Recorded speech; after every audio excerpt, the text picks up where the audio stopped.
क्या आप जानते हैं कि भारत अपना पहला परमाणु परीक्षण मई 1974 में पूर्व प्रधानमंत्री इंदिरा गांधी के शासनकाल में किया गया था। इस परमाणु परीक्षण का नाम इस्माइल बुद्धा था।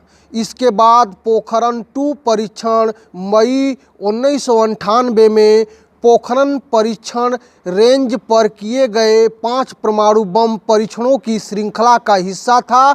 भारत ने 11 और 13 मई को पोखरण परमाणु स्थल पर 5 परमाणु परीक्षण किए थे। इस कदम के साथ ही भारत की दुनिया भर में धाक जम गई थी। भारत द्वारा किए गए इस परमाणु परीक्षण की सफलता ने विश्व समुदाय की नींद उड़ा दी थी। भारत पहला ऐसा परमाणु शक्ति संपन्न देश बन गया जिससे परमाणु प्रसार संधि NPT पर हस्ताक्षर नहीं किया था।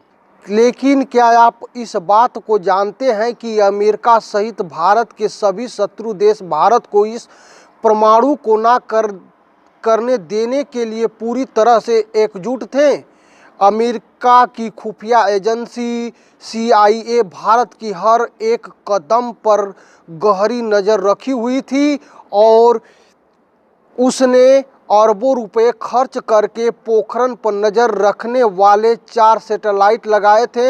ऐसे सैटेलाइट थे जिनके बारे में कहा जाता था जमीन पर खड़े भारतीय सैनिकों की घड़ी में हो रहा समय भी देख सकते थे। लेकिन भारत CIA और उन सभी सैटेलाइटों को मात दे दी। पोखरण से 110 किलोमीटर दूर जैसलमेर जोधपुर मार्ग पर पोखरण प्रमुख कस्बा है। भारत के इस जगह को इसलिए चुना गया था क्योंकि वहां पर मानव बस्ती बहुत दूर थी। वैज्ञानिक ने इस मिशन को पूरा करने के लिए रेगिस्तान में बालू के बड़े बड़े कुएं खोदे और उसमें परमाणु बम रखे गए और फिर कुएं को बालू से ढका गया। इस कुएं के ऊपर बालू के पहाड़ बना दिए गए जिस पर मोटे मोटे तार निकले हुए थे, जिसमें आग लगाई गई और बहुत जोरों का धमाका हुआ।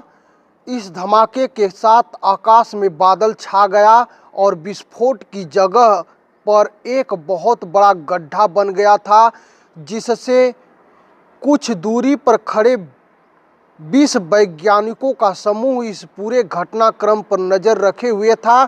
जैसे ही वह विस्फोट हुआ तो एक वैज्ञानिक ने हवा में मुट्ठी मारते हुए कहा कि catch us if you can, अर्थात अगर पकड़ सको तो हमें पकड़ो।